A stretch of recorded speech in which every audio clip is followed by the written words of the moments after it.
I never thought I would be the one to uncover the truth about what really happened to my brother Daniel.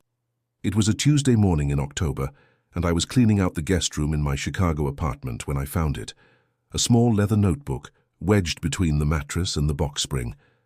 The kind of place you hide something you desperately want to keep secret, but also need close enough to reference. The cover was worn, the edges frayed from repeated handling, and when I opened it, I recognized my sister-in-law Rebecca's handwriting immediately. My hands trembled as I read the first page, dated 3 months before Daniel's accident, the accident that had left him in a coma for 6 weeks and changed everything we thought we knew about our family.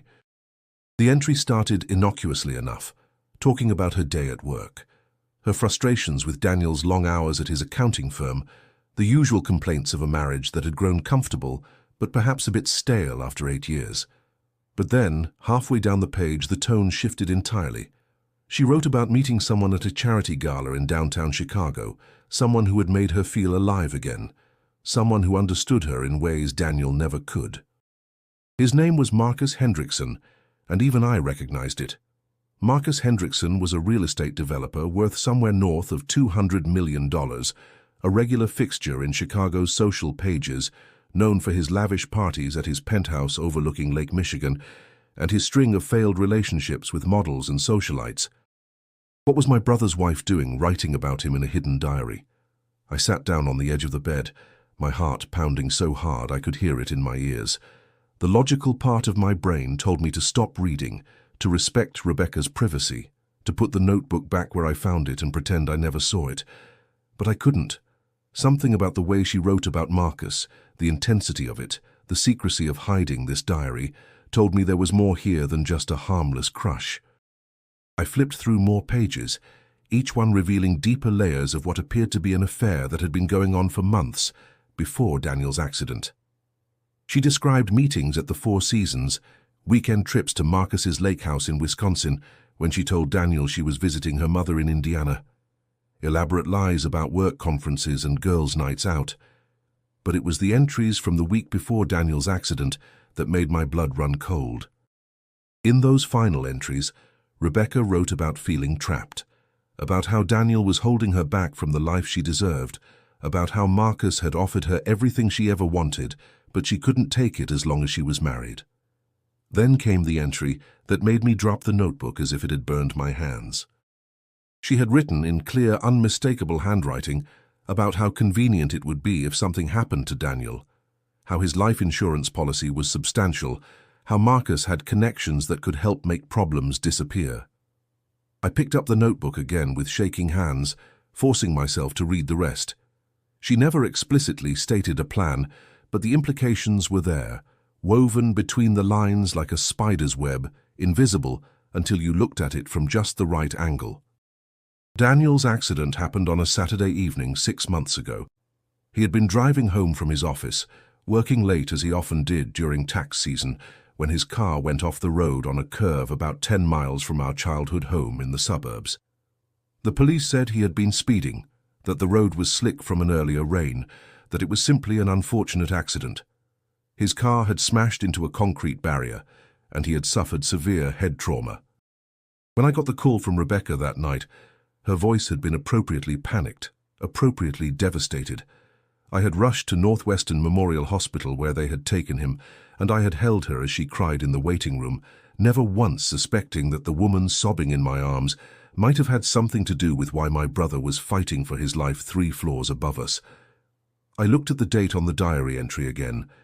It was written 4 days before the accident. 4 days. I felt nauseous, my mind racing through every interaction I had had with Rebecca in the month since Daniel had woken up from his coma. He had been different after the accident, quieter, more withdrawn. The doctors said it was normal, that traumatic brain injuries often resulted in personality changes, that we should give him time to recover. But what if it was something else? What if he knew something, remembered something about that night that he hadn't shared with anyone? I needed to talk to him, but I also needed to be careful. If Rebecca was capable of what this diary suggested, I couldn't let her know I had found it. I photographed every page of the diary with my phone, my hands still shaking so badly that some of the photos came out blurry and I had to retake them. The whole process took nearly an hour, and with each page the picture became clearer and more horrifying. Rebecca hadn't just been having an affair. She had been planning a future with Marcus, a future that required Daniel to be out of the picture. There were references to conversations with Marcus about timing, about making sure there were no traces, about how accidents happened all the time, and nobody ever questioned them too closely if everything looked right on the surface. I wanted to scream, to throw the diary across the room, to call the police right that moment. But I didn't, because I knew that a diary full of implications and wishes wasn't the same as proof of a crime. I needed more. I needed to understand exactly what had happened that night, and I needed to do it without tipping off Rebecca that I was investigating. I put the diary back exactly where I had found it, making sure to memorize its position, so I would know if Rebecca checked on it and moved it even slightly. Then I sat on the bed for a long time, trying to calm my racing thoughts and figure out my next move. Rebecca and Daniel lived about 20 minutes away from my apartment, in a nice townhouse in Lincoln Park that Daniel had bought right before they got married. Rebecca had been staying there alone for the past few weeks, while Daniel was at a rehabilitation center in Evanston, working with physical therapists to regain his full mobility. He had been making good progress, and the plan was for him to come home in another month. But now I wondered if that was what Rebecca wanted. Did she see him as a problem that hadn't been fully solved? Was she waiting for another opportunity? My phone buzzed with a text message, making me jump. It was from Rebecca. "Hey Sarah, are you free for lunch tomorrow? I could really use someone to talk to. This has all been so hard." I stared at the message for a long moment, reading between the lines with my new understanding. Was this genuine, or was this Rebecca making sure she maintained her cover, playing the role of the devoted wife overwhelmed by her husband's recovery? I typed back, "Of course I'm here for you." "Where do you want to meet?" She suggested a cafe near her place, one we had been to dozens of times over the years. I confirmed and put my phone down, my mind already working on how I could use this lunch to gather more information without revealing what I knew. That night I barely slept. Every time I closed my eyes, I saw images of Daniel's car wrapped around that concrete barrier, his body broken and bleeding, while Rebecca somewhere waited for news that he hadn't survived. I thought about all the times she had visited him in the hospital, sitting by his bedside with tears in her eyes, holding his hand and whispering that she loved him and needed him to come back to her. Had it all been an act? Or had she felt some genuine remorse when faced with the reality of what she had done? I didn't know, and that uncertainty gnawed at me. I wanted to believe that my brother's wife, the woman I had welcomed into our family, wasn't capable of attempted murder. But the diary entries were there, undeniable, written in her own hand. The next day I arrived at the cafe 15 minutes early, wanting to compose myself before facing Rebecca. I ordered a coffee I didn't drink and sat at a corner table where I could see the door. When Rebecca walked in, she looked tired, with dark circles under her eyes that her makeup didn't quite hide. She was still beautiful in that effortless way she had always had, with her long blonde hair and her designer clothes that Daniel's accountant's salary could barely afford, but that I now realized probably came from Marcus. She smiled when she saw me, a smile that didn't quite reach her eyes, and came over to hug me. I hugged her back, trying not to stiffen, trying to act normal even though every cell in my body was screaming that I was embracing someone who had tried to kill my brother. We ordered lunch, and for the first few minutes the conversation was superficial. She talked about how Daniel was doing in rehab, how the therapists were pleased with his progress, how she was looking forward to having him home. I watched her face carefully as she spoke, looking for any sign of the truth beneath the performance. She was good, I had to give her that. If I hadn't read the diary, I would have believed every word. But now, I noticed the small things. The way her eyes didn't quite focus on mine when she talked about missing Daniel. The slight pause before she said she loved him, as if she had to remind herself to include it. The way she checked her phone constantly, and the small smile that played at her lips when she read certain messages. I decided to test the waters, to see how she would react to a subtle probe. "You know, Rebecca, I've been thinking about the night of Daniel's accident. It's just so strange that he would be driving that fast on that road. He knows it so well, he's driven it 1,000 times. Do you remember if he seemed distracted or upset that day? I kept my voice casual, concerned but not suspicious. Rebecca's hand tightened almost imperceptibly around her coffee cup. He was stressed about work, she said. Tax season, you know. He was always exhausted during tax season. I told him to take it easy, but he never listened. There was something in her voice, a defensive edge that hadn't been there a moment before. Did the police ever say anything else about what might have caused the accident? I pressed gently. Rebecca shook her head, looking down at her plate. They said the roads were wet, that he was probably going too fast for the conditions. They found his phone in the car, and there were no signs of texting or anything like that. It was just an accident, Sarah. A horrible, random accident. But the way she said it, with such firmness, such finality, made me even more suspicious. It was the tone of someone who had rehearsed this explanation, who needed everyone to accept it and stop asking questions. I nodded sympathetically and changed the subject, talking about my work and asking about her job at the marketing firm downtown. She relaxed visibly, the tension leaving her shoulders, and for the rest of lunch she was the Rebecca I had always known, warm and funny and easy to talk to. But I couldn't unsee what I had seen in that diary. I couldn't unknow what I now knew. After lunch, I drove to the rehabilitation center in Evanston where Daniel was staying. I had visited him twice a week since he had been admitted, but this time I had a purpose beyond just checking on his progress. I needed to talk to him, really talk to him, and I needed to do it in a way that wouldn't alert Rebecca if he mentioned our conversation to her. When I walked into his room, he was sitting in a chair by the window, looking out at the trees that were just starting to turn their autumn colors. He turned when he heard me come in, and his face lit up with a smile that reminded me of the brother I had grown up with, the one who had taught me to ride a bike and helped me with my math homework, and walked me down the aisle at my wedding. "Sarah, I wasn't expecting you today," he said, his speech still slightly slower than it had been before the accident, but much improved from the halting, confused way he had talked when he first woke up from the coma. I hugged him, holding on perhaps a moment longer than usual, grateful that he was alive and recovering despite whatever Rebecca might have done. We talked about his therapy sessions, about the new exercises he was learning, about his plans to return to work part-time once he was discharged. Then, when there was a lull in the conversation, I took a breath and asked the question I had been building up to. "Daniel, do you remember anything about the night of the accident? Anything at all?" His smile faded, and he looked back out the window. "I've been trying to remember," he said quietly.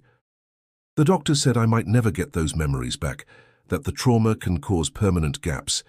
But sometimes I have these flashes, these fragments, that don't quite make sense." He paused, and I waited, not wanting to push too hard. "I remember being angry," he finally continued, "really angry about something. And I remember my phone ringing multiple times and ignoring it. But I don't remember why I was angry or who was calling. It's like trying to remember a dream after you wake up. The harder I try to grab onto it, the faster it slips away. I felt a chill run down my spine. What had made him angry that night? Had he discovered something about Rebecca and Marcus? Had they argued? "Do you remember anything else?" I asked gently. "Any sounds, smells, images?" Daniel frowned, concentrating. "There was a car," he said slowly. "I remember headlights behind me, really bright, staying close even when I sped up. I thought they would pass me, but they just stayed there right on my bumper. And then," he trailed off, shaking his head, "that's where it goes blank. The next thing I remember is waking up in the hospital with all of you around my bed. A car following him, headlights that stayed close even when he tried to get away. My mind was racing. The police report had said it was a single vehicle accident, that Daniel had simply lost control on a wet road. But what if it wasn't? What if someone had been following him, forcing him off the road? I tried to keep my voice steady. "Did you tell the police about the car behind you?" Daniel shook his head. "I only started remembering it a few weeks ago, and by then I figured it was just my brain trying to make sense of what happened. The doctor said that's common with brain injuries, that we create false memories to fill in the gaps. I didn't want to sound crazy. He looked at me with concern. "Why are you asking about this, Sarah? Do you know something?" I had to be careful here. I couldn't tell him about the diary, not yet, not until I had more concrete evidence. If he confronted Rebecca now, with only my suspicions and his fragmented memories, she could destroy the diary and any other evidence that might exist. "I'm just worried about you," I said, which was true. "And I want to make sure the police did a thorough investigation." Sometimes with accidents like this, there are details that get overlooked. Daniel reached out and squeezed my hand. "I'm okay, Sarah. I'm getting better every day. And Rebecca has been so supportive through all of this. I don't know what I would do without her." The trust in his voice when he said her name nearly broke my heart. How could I tell him that the woman he loved, the woman he had built a life with, might be the reason he was in this rehab center at all? I left the rehab center with more questions than answers, but also with a crucial piece of new information. Daniel remembered a car following him. That wasn't something the police had investigated because they didn't know about it. But now I did. I drove home thinking about how I could verify this without tipping off Rebecca. I needed to find out what kind of car Marcus drove. I needed to see if there was any evidence placing him near the scene of the accident that night. I needed to become an investigator, even though I was just a social worker, with no training in criminal matters and no authority to demand answers from anyone. That evening I started my research. I began with Marcus Hendrickson, searching every public record I could find online. His company, Hendrickson Development, had a website with his photo and biography. He was 42, never married, a graduate of Northwestern's business school. There were dozens of photos of him at various social events, always with a different beautiful woman on his arm. I found articles about his real estate projects, about his philanthropy, about his collection of vintage cars. Vintage cars. I clicked on an article from Chicago magazine that featured a spread about his car collection, housed in a climate-controlled garage beneath his penthouse. Among the Ferraris and Porsches and Lamborghinis, there was one car that caught my attention. A black Mercedes SUV, which the article noted was his daily driver, the car he used when he didn't want to attract attention. I cross-referenced the date of Daniel's accident with Marcus's social media accounts. He had been relatively quiet on social media that week, unusual for someone who typically posted multiple times a day about his business dealings and social life. There was nothing from the day of the accident or the day after. Then, 3 days later, he had posted a photo from his lake house in Wisconsin with the caption, "Sometimes you need to get away and clear your head." The photo showed him standing on a dock with the lake behind him, looking relaxed and contemplative. To anyone else, it would seem like an innocent weekend getaway. But to me, with the knowledge of Rebecca's diary, it looked like someone laying low after something big had happened. I needed to see the police report from Daniel's accident. As his sister, I had a right to request it, but I also knew that doing so might raise questions about why I suddenly wanted to review a case that had been closed as an accident months ago. I decided to visit the police station in the suburb where the accident had occurred, hoping that a face-to-face request would seem less suspicious than a formal written one. The next morning, I drove out to the station, a small brick building that served a community of about 30,000 people. The officer at the front desk was friendly and sympathetic when I explained that I wanted to understand what had happened to my brother. She disappeared into a back office and returned 15 minutes later with a thin file folder. I sat in the lobby and read through the report carefully, taking notes on my phone. The responding officers had arrived at the scene at 8:37 in the evening. Daniel's car, a silver Honda Accord, had left the road on a sharp curve and struck a concrete barrier. There was damage to the entire front of the vehicle and to the driver's side door. The officers noted that the road was wet from rain earlier in the evening and that there were no skid marks, suggesting that Daniel hadn't attempted to brake before impact. A witness, a resident who lived near the curve, had called 911 after hearing the crash. The witness told police he had been in his kitchen and heard what sounded like 2 loud impacts in quick succession, about 5 seconds apart. 2 impacts. I read that line 3 times. If Daniel had simply lost control and hit the barrier, there would be 1 impact. Why were there 2? I looked through the rest of the report for any explanation, but there was none. The investigating officer had noted the witness statement, but apparently hadn't followed up on it. The case was ruled an accident within 48 hours, before Daniel had even woken up from his coma to give his own account.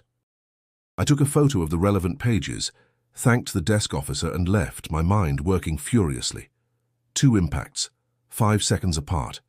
A car following Daniel with bright headlights. A witness who heard 2 distinct crashes. This wasn't adding up to a simple accident. I decided I needed to talk to that witness myself.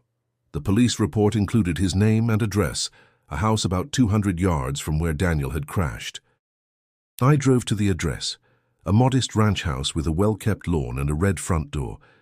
An older man, probably in his late 60s, answered when I knocked.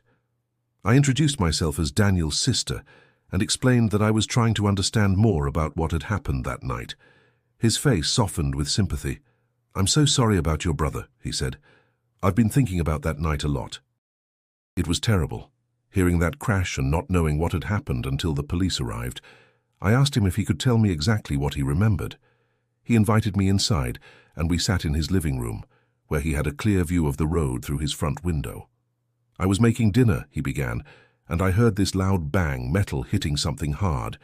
Then, maybe 5 or 6 seconds later, another bang, not quite as loud, but still significant. I thought maybe 2 cars had hit each other, so I ran outside to see if I could help. But when I got to the road, I only saw 1 car, your brother's, smashed up against that barrier. I called 911 immediately." He paused, remembering. "The strange thing was I thought I saw taillights heading away from the scene, going fast down the road in the opposite direction. But by the time the police got there, the other car was long gone, if there even was another car. I mentioned it to the officers, but they seemed to think I was mistaken. Taillights heading away from the scene, another car that left before anyone could identify it. This was more than a suspicion now. This was a pattern of evidence suggesting that Daniel hadn't been alone on that road, that someone had forced him off and then fled." "Did you see what kind of car it was?" I asked, trying to keep the urgency out of my voice. The man shook his head regretfully. "It was dark and raining, and I only caught a glimpse. It was a larger vehicle, maybe an SUV, and dark-colored. That's all I can say for certain. I'm sorry I can't be more helpful." I assured him that he had been very helpful indeed, and thanked him for his time. As I drove back to Chicago, I felt the pieces starting to come together, but I still didn't have enough to prove what I suspected. I needed something that would definitively link Marcus to the scene of the accident. That something came 2 days later, in the form of a grainy video. I had driven back to the scene of Daniel's accident during the day to get a sense of the area. The curve where he had crashed was at the bottom of a hill, with trees on both sides and poor visibility. It was exactly the kind of place where someone could force another car off the road without being easily seen. As I was looking around, I noticed a small business, a gas station and convenience store, about half a mile up the road. It was the kind of place that would have security cameras. I went inside and asked to speak to the manager, a tired-looking woman in her 40s who was dealing with a broken soda machine. I explained about my brother's accident and asked if by any chance their security cameras might have captured any traffic on the road that evening 6 months ago. She was skeptical. "We keep footage for 30 days, then it gets recorded over," she said. "There's no way we'd still have something from 6 months back." But then she paused, thinking. "Actually, wait. Back in April, we had a break-in, and the police asked for all our footage from that week. We made backup copies of everything and stored it on an external hard drive, just in case they needed it for the investigation." "What date was your brother's accident?" I told her, and she checked her calendar. "That's the same week as our break-in. The footage might still be on that backup drive. Give me your number and I'll check when I get a chance. If it's there, I'll call you." I didn't expect to hear back from her, but 3 days later my phone rang. "I found the footage from that night," she said. "The cameras don't point directly at the road, but they catch the side view of vehicles passing by. I watched the time period around your brother's accident, and there were 2 vehicles that went by within a minute of each other, which is unusual for that road at that time of night. One looked like a regular sedan, probably your brother's car. The other was a dark SUV. I can send you the video file if you want." I could barely contain my excitement. I gave her my email address, and within 10 minutes the video file was in my inbox. I watched the video a dozen times, zooming in on every frame. The first vehicle that passed by the camera was indeed a silver sedan matching Daniel's Honda. The timestamp showed 8:32 in the evening, about 5 minutes before the 911 call reporting the accident. 53 seconds later, a black Mercedes SUV drove past, moving fast. The angle and the darkness made it impossible to see the license plate clearly or identify the driver. But the make and model of the vehicle were unmistakable. It was the same type of Mercedes that Marcus Hendrickson drove. It wasn't proof positive, but combined with everything else I had discovered, it was damning. I saved the video file to 3 different places, including a cloud backup, making sure I would never lose this evidence. Now I had enough to go to the police, or at least I thought I did. But I also knew that the case against Rebecca and Marcus was still largely circumstantial. A diary full of wishes and implications, a witness who saw an SUV leaving the scene, a video showing an SUV following Daniel's car, Daniel's own fragmented memory of being followed. None of it was definitive proof of what I knew in my heart to be true. I needed something more, something that would make the connection undeniable. And then I remembered something Rebecca had said at lunch, a throwaway comment that I hadn't paid attention to at the time. She had mentioned that she was planning to take Daniel on a trip to Marcus's lake house once he was fully recovered, that Marcus had offered it to them as a place to relax and reconnect. At the time, I had thought it was odd that Marcus would offer his property to the husband of the woman he had been sleeping with, but now I understood. It wasn't generosity. It was arrogance, the confidence of someone who thought they had gotten away with something and could now play the role of the magnanimous friend. Thank you for listening to this story and for being with me as I uncover these terrible truths about my family. If you're finding this story compelling, please consider subscribing to the channel and hitting that notification bell so you never miss an update. Your support means everything as I share this journey with you. I decided I needed to see this lake house for myself. Rebecca had mentioned it was in Wisconsin, about 3 hours north of Chicago, near a town called Eagle River. I did some research and found property records showing that Marcus owned a substantial estate on a private lake in that area. I waited until the following Saturday, when I knew Rebecca was planning to spend the day at the rehab center with Daniel, and I made the drive north. It was a beautiful October day, with the leaves at their peak colors, and under different circumstances I would have enjoyed the scenic drive through Wisconsin's Northwoods.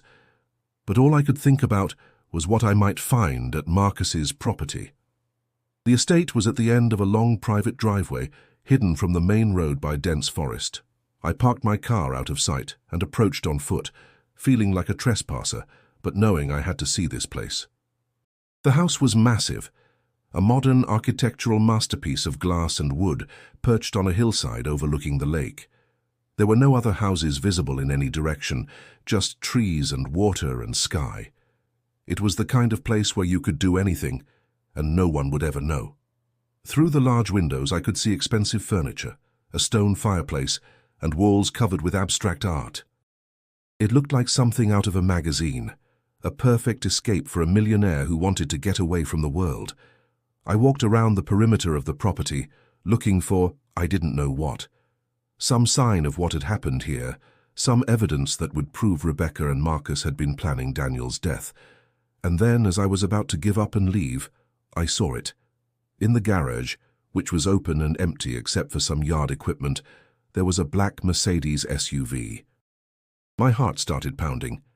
I approached carefully, looking around to make sure I was still alone, and examined the vehicle. It was the same model I had seen in the magazine article about Marcus's car collection, the same model that had passed by the gas station camera 53 seconds after Daniel's car. But that wasn't what made my hands shake as I took out my phone to photograph it. On the front driver's side of the vehicle, there was damage. Not major damage, not the kind that would result from a full-speed collision, but scrapes and a small dent that looked consistent with a side-swipe impact, the kind that might occur if you were forcing another car off the road. I took dozens of photos from every angle, making sure to capture the damage clearly. Then I noticed something else. Near the damaged area, there was a small scraping of silver paint, barely visible, but definitely there. Silver paint on a black SUV. Daniel's car was silver. I felt like I was going to be sick, but I forced myself to keep documenting everything. I photographed the license plate, the entire vehicle, the garage, everything. This was it. This was the physical evidence that would prove Marcus had been involved in Daniel's accident. But even as I took the photos, I knew it still wasn't enough. The damage could be explained away as coming from any number of incidents. The silver paint could be tested, but I had no authority to demand that, and Marcus could have the vehicle repaired or disposed of before anyone with authority thought to examine it. I was so focused on photographing the SUV that I didn't hear the approaching footsteps until a voice behind me said, "Can I help you with something?" I spun around to find a man standing at the entrance to the garage, his arms crossed and his expression anything but friendly. He was tall, well-built, wearing casual clothes that probably cost more than my monthly rent. Marcus Hendrickson. I recognized him immediately from his photos. For a moment, my mind went blank with panic, and I couldn't think of a single excuse for why I was on his property photographing his vehicle. But then anger replaced the fear. This man had tried to kill my brother. He was standing here, in his expensive clothes at his luxurious lake house, while Daniel was learning to walk again at a rehabilitation center. "I'm Sarah Morrison," I said, keeping my voice steady even though I was terrified. "Daniel Morrison's sister. I think you know exactly why I'm here." Marcus's expression didn't change. He looked at me for a long moment, and I could see him calculating, trying to figure out how much I knew and how much of a threat I posed. "I don't know what you think you've found," he said finally, "but you're trespassing on private property and I could call the police right now." I held up my phone. "Please do. I'd love to explain to them why I'm interested in the damage to your SUV, the same SUV that was seen leaving the scene of my brother's accident. The same SUV that has silver paint scraped on it, the same color as my brother's car." Something flickered in Marcus's eyes. Not quite fear, but something close to it. Concern, maybe, the realization that his carefully constructed story might have cracks in it. "That damage is from a parking garage," he said, but his voice lacked conviction. "It happened weeks ago." I shook my head. "Then you won't mind if I suggest the police test that paint transfer to see if it matches my brother's vehicle. I'm sure you're aware that modern forensic testing can be very precise. They'll be able to tell not just the color, but the exact make, model, and year of the vehicle that paint came from." We stared at each other, and in that moment, I saw him clearly. He wasn't some romantic figure who had swept Rebecca off her feet. He was a predator, someone who was used to getting what he wanted regardless of who got hurt in the process. "Rebecca put you up to this, didn't she?" Marcus said suddenly, and the disgust in his voice surprised me. "She said she would handle everything, that it would be clean and simple, but she panicked, she got sloppy.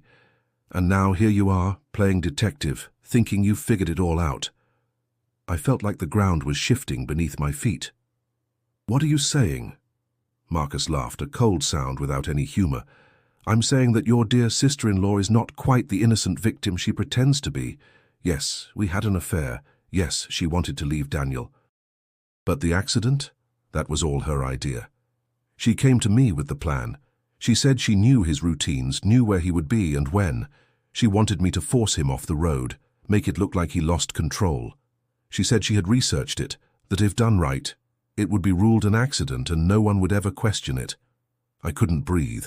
I didn't want to believe him, but the way he said it, with such bitter clarity, told me he was telling the truth. "She promised me that once Daniel was gone, we could be together openly," Marcus continued. "She said we would split his life insurance and start over.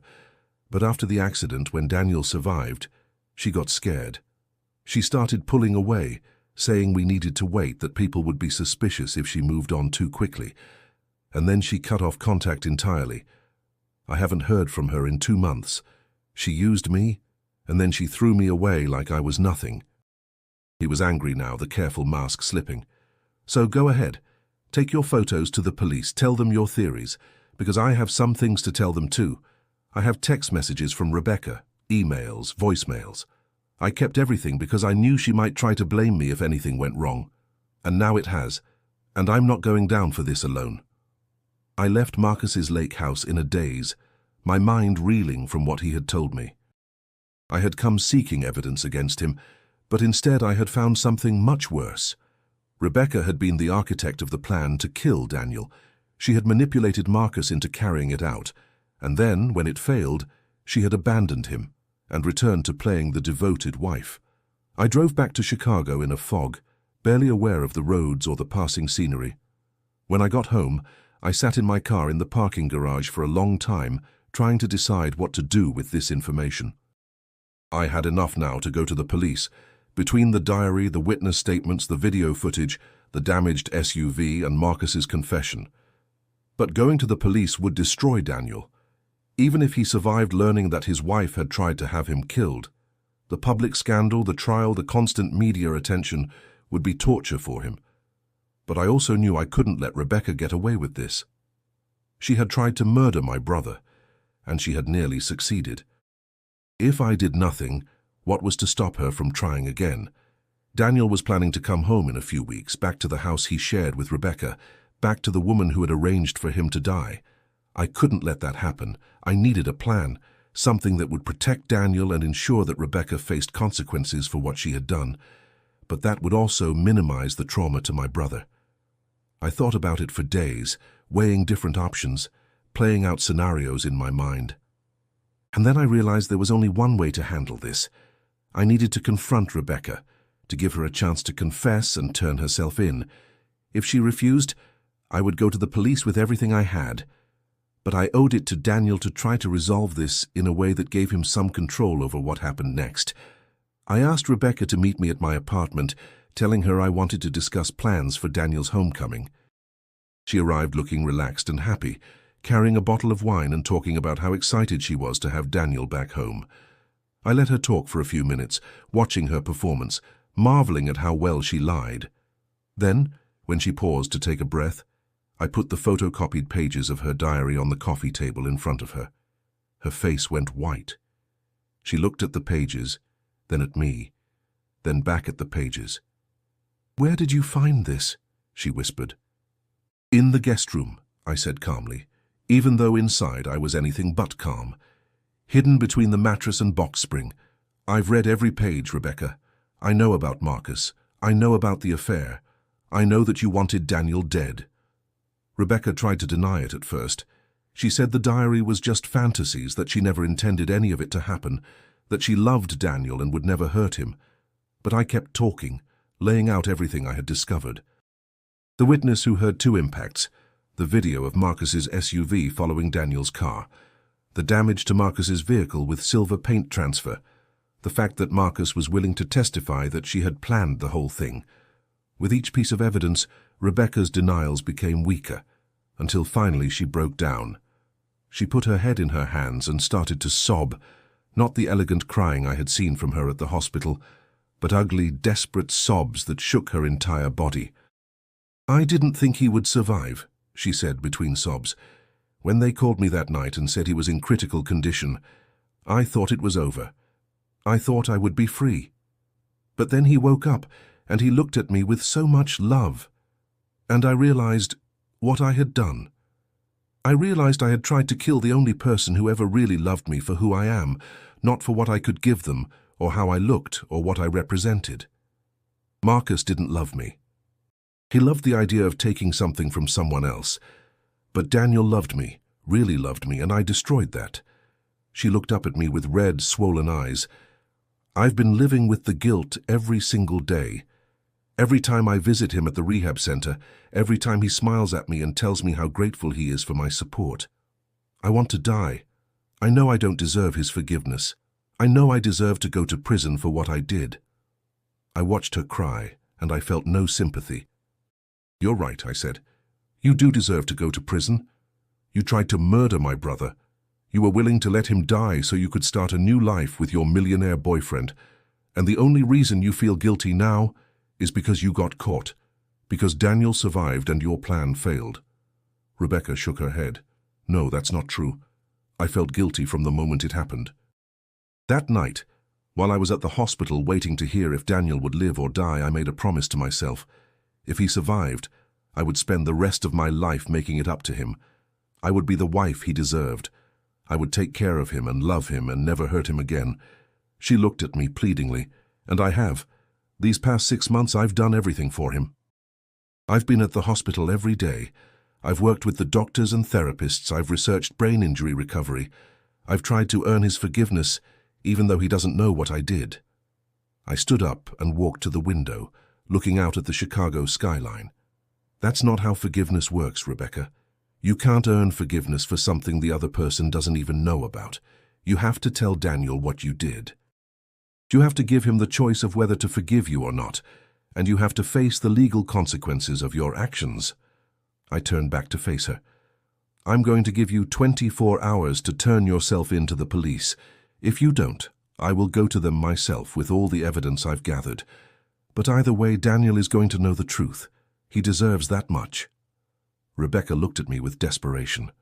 Please, Sarah, please don't tell him. It will destroy him. He's been through so much already. Why put him through more pain? I shook my head. Because he deserves to know the truth about the person he's married to. Because he deserves to make his own choices about his life based on accurate information, not lies. And because I won't let you continue to deceive him. Rebecca left my apartment still crying, and I didn't know if she would turn herself in or if I would have to go to the police. I called Daniel that evening and told him I was coming to see him the next day, that we needed to have an important conversation. He sounded concerned, but agreed. That night I rehearsed what I would say to him, trying to find words that would make this unbearable truth easier to bear, but there were no such words. No matter how I phrased it, I was about to tell my brother that his wife had tried to kill him. The next morning, I drove to the rehab center with a heavy heart. Daniel was in physical therapy when I arrived, so I waited in his room, looking at the cards and flowers that Rebecca had brought him, evidence of her elaborate pretense of devotion. When Daniel came back from therapy, he was in good spirits, excited to show me how much his balance had improved. But when he saw my face, his smile faded. "What's wrong, Sarah? You look like someone died." I closed the door to his room and sat down next to his bed. "Daniel, I need to tell you something, and it's going to be very difficult to hear. But I need you to listen to everything before you respond, okay?" He nodded, his face suddenly serious. And then I told him everything. I told him about finding Rebecca's diary, about the affair with Marcus, about the plan they had made to kill him. I told him about my investigation, about the witness and the video and Marcus's confession. I showed him copies of all the evidence I had gathered.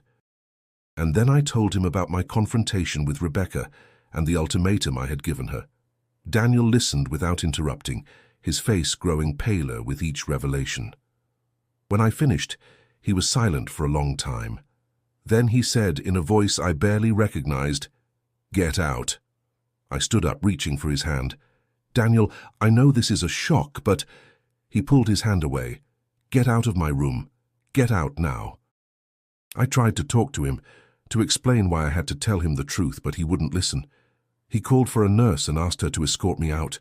As I left, I looked back and saw him sitting on his bed, his head in his hands, his shoulders shaking. I had broken his heart all over again, but I had done what needed to be done. He deserved to know the truth, no matter how painful it was. I spent the rest of that day waiting to hear from either Rebecca or the police. The deadline I had given Rebecca was approaching, and I still hadn't heard anything. I was preparing to go to the police station myself when my phone rang. It was a detective from the Chicago Police Department. Rebecca had turned herself in. She had walked into a police station that morning and confessed to conspiracy to commit murder and solicitation of murder. She had given a full statement detailing her affair with Marcus, their plan to kill Daniel, and Marcus's execution of that plan. The detective wanted me to come in and give my statement, to provide the evidence I had gathered. I went immediately, bringing copies of everything: the diary pages, the witness statements, the video footage, the photos of Marcus's damaged SUV. The investigation moved quickly after that. Marcus was arrested at his penthouse. He confirmed Rebecca's story and provided additional evidence, including text messages and emails that showed the premeditation of the plan. The damaged SUV was examined, and forensic tests confirmed that the silver paint transfer matched Daniel's car. The two impacts the witness had heard were explained. The first was Marcus's SUV striking Daniel's car from the side, forcing it toward the barrier. The second was Daniel's car hitting the barrier. It had all happened exactly as I had theorized. Both Rebecca and Marcus were charged with attempted murder. The case made headlines in Chicago, with the local news covering every development. The millionaire real estate developer and the seemingly devoted wife who had tried to murder her husband for love and money. It was the kind of story that captivated the public, even as it destroyed my family. Daniel refused to see me for weeks after I told him the truth. I understood. I had shattered his world, revealed that the person he loved most had betrayed him in the worst possible way. But I also knew that in time he would realize I had done the right thing, that I had protected him from further harm, even at the cost of our relationship.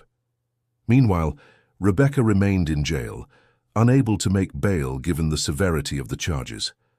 Marcus had better lawyers and a better financial situation, but he was also behind bars, his reputation destroyed, his business empire crumbling as partners and investors distanced themselves from the scandal. 3 weeks after Rebecca's arrest, I received a message from Daniel asking me to visit him. He had been discharged from the rehab center and was staying at our parents' house while he decided what to do next.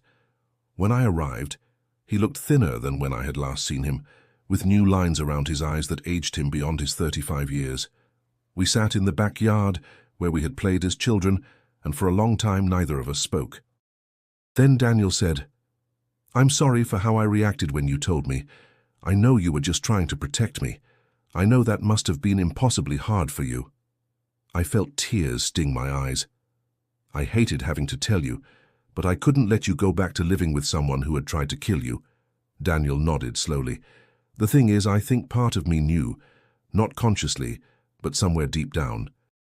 There were so many times over the past 6 months when Rebecca would say or do something, and I would get this feeling of unease, like something was off. But I explained it away, told myself I was being paranoid, that the brain injury was making me suspicious and irrational. I ignored my instincts because I wanted to believe that my wife loved me, and that our marriage could survive what happened." He paused, looking out at the trees. "I'm grateful you didn't let me keep living that lie. Even though the truth is horrible, it's better than the alternative. At least now I can start to rebuild my life based on reality, not on a foundation of deception." We talked for hours that day, Daniel asking questions about the investigation and the evidence, trying to understand how the woman he loved could have done something so terrible. I didn't have good answers for him. I didn't understand it either. How does someone rationalize trying to kill their spouse? How does someone look their intended victim in the eye every day and pretend to care while hoping for their death? These were questions that Rebecca would have to answer for herself, if she ever could. The trial was scheduled for the following spring. Both Rebecca and Marcus had been offered plea deals, but both had refused, each hoping to minimize their culpability by pointing to the other as the mastermind. It was going to be ugly, with both of them testifying against each other, airing every sordid detail of their affair and their plot. As I sit here now, 9 months after finding that diary hidden in my guest room, I'm still processing everything that happened. Daniel is doing better. He returned to work part-time and is seeing a therapist to help him work through the trauma of both the accident and the betrayal. He filed for divorce, which Rebecca didn't contest. He's begun to rebuild his life, cautiously opening himself up to the possibility that he might someday trust someone again. Our relationship is stronger than it's ever been. He tells me often that I saved his life, not just from Rebecca's plan, but from the slow poison of living with someone who had tried to kill him. As for me, I learned that sometimes the people we think we know best are capable of things we could never imagine. I learned that love can coexist with deadly selfishness, that someone can cry real tears for pain they themselves inflicted. And I learned that sometimes the most loving thing you can do for someone is to tell them a truth that will devastate them. The trial starts next month. Daniel will have to testify to face both Rebecca and Marcus in court and relive the worst night of his life. I'll be there beside him, as I've been throughout this whole nightmare. The prosecutors are confident they'll get convictions. The evidence is overwhelming, and both defendants have given statements that incriminate each other. Rebecca is looking at 15 to 25 years. Marcus is facing similar charges. Their arrogance and cruelty will cost them their freedom, while Daniel will have to live with the scars, both physical and emotional, of what they did to him. But he will live. That's what matters. He survived their plot, survived the coma, survived the devastating revelation of Rebecca's betrayal. And he's still here, still fighting, still finding reasons to smile even after everything he's been through. If this story of betrayal, investigation, and the resilience of the human spirit impressed you, hit the like button right now. My favorite part was when Daniel finally understood that I had exposed the truth not to hurt him, but to protect him, and our relationship was able to heal stronger than before. What was the most surprising moment for you? Was it the discovery of the diary, the revelation of Marcus's involvement, or Rebecca's cold confession? Leave your thoughts in the comments below. And if you want to hear more stories about uncovering hidden truths and fighting for justice, don't forget to subscribe to this channel and turn on notifications. Sometimes the hardest truths are the ones we need to hear the most, and sometimes the people we trust least expect us to fight back. Thank you for listening to my story.